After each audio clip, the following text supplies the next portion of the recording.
Hi, welcome back to my channel, Beautiful Minutia. If you're new here, my name is Tiffany, and today I wanted to talk to you about a project I am doing to reduce my physical TBR.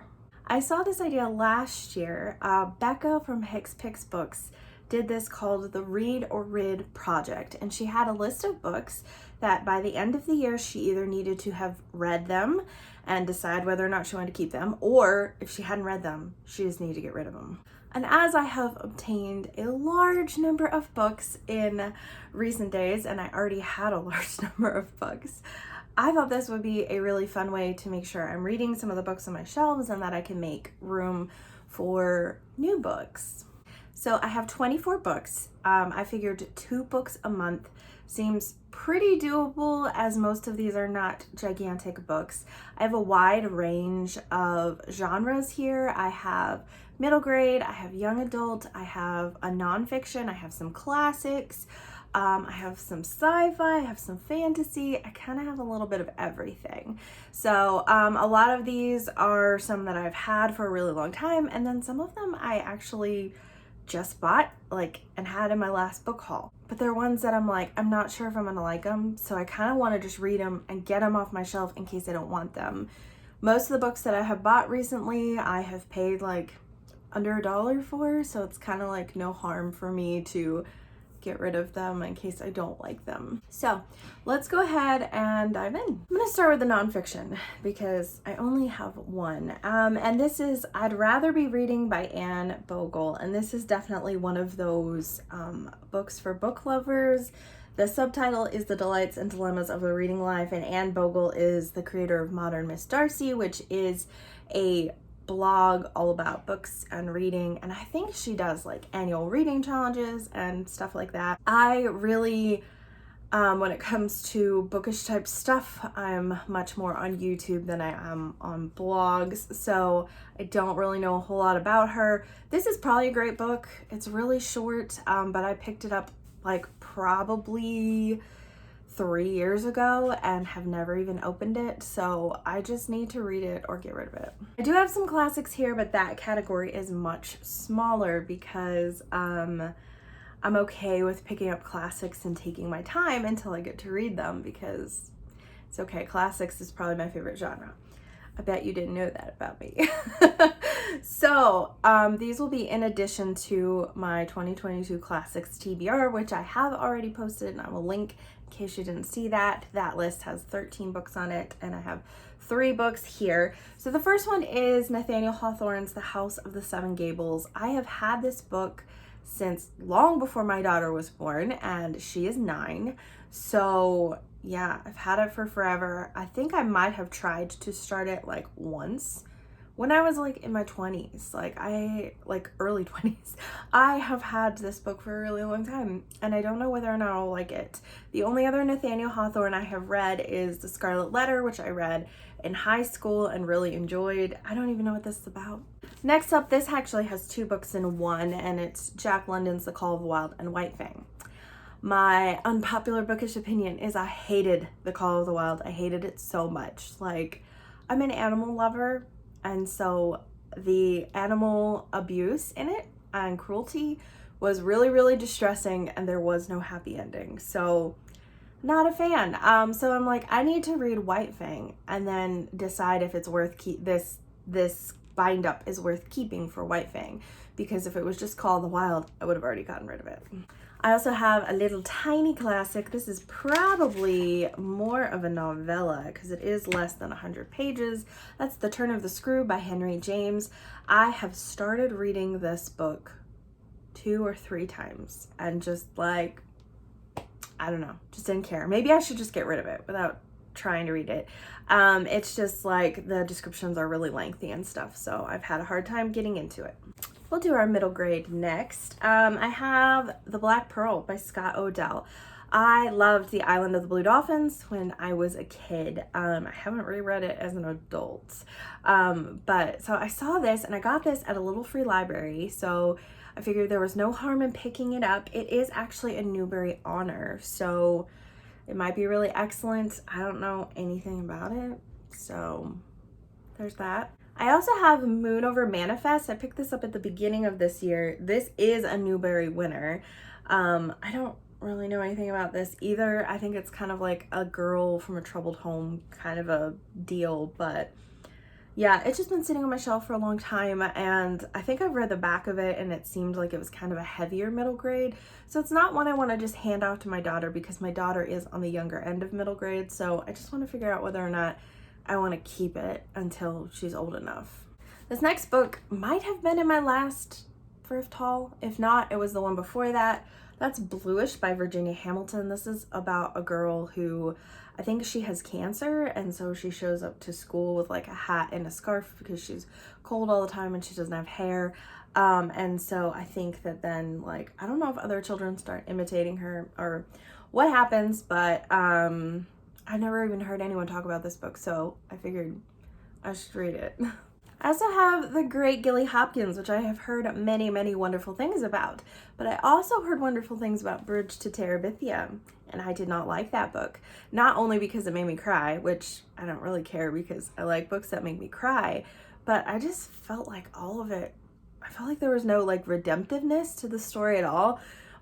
Which I prefer a book with redemptiveness anyway, but when it comes to middle grade, I feel like it needs some redemptiveness. But like every character in that book, except for Jess and his friend, I think his name was Jess, and I don't even remember what her name was. Like, they're all terrible human beings. They're all like extremely selfish and really mean to the kids. Like, all of his family's really mean to him. All his siblings are really mean to him. Yeah, so I just really didn't like it. So I don't know if I will like The Great Gilly Hopkins at all. I know it is about foster care, so I'm interested in reading it. I also have The Frog Prince by E.D. Baker. Apparently this is the book that the movie The Frog Princess, wait, no, The Princess and the Frog, that Disney movie with Tiana in it, is based on this book. I read another E.D. Baker book earlier this year, The Wide Awake Princess, which was kind of a Sleeping Beauty retelling, kind of, but it had a lot of other fairy tales interwoven in it. And I thought it was really interesting how she kind of turned things on its head, so I'm looking forward to picking this one up.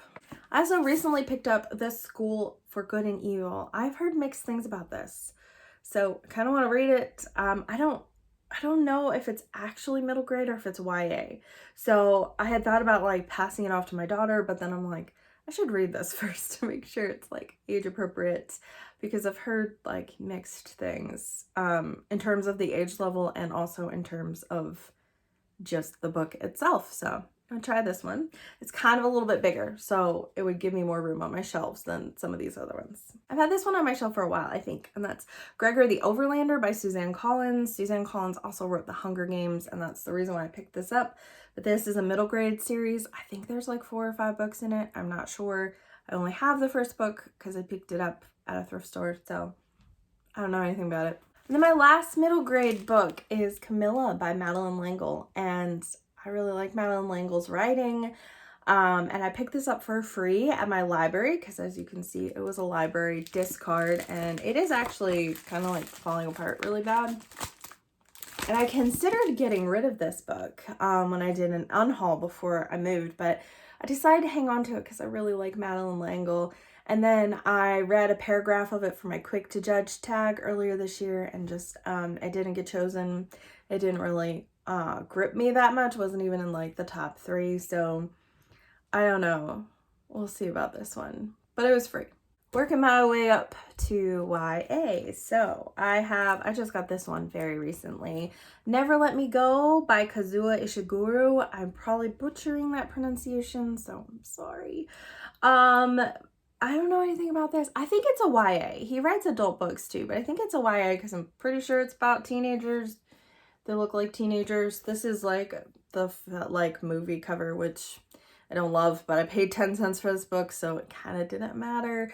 But I've heard that you shouldn't know very much going into this book, so I don't know anything at all. I haven't even read the back. Next up, I have The Queen of the Tearling. This was also picked up this year at a library book sale for 10 cents. It's in like perfect brand new condition. I'm pretty sure this is a YA fantasy. I'm not sure if it's a standalone or a series. I feel like it might be the first in a series, but I don't really know anything about it. And I have a not the best history with YA fantasy, so I want to get this read or off my shelf to make room for other books. Next, I have Reckless by Cornelia Funke. I love Cornelia Funke so much. Inkheart is like one of my favorite middle grade series of all time.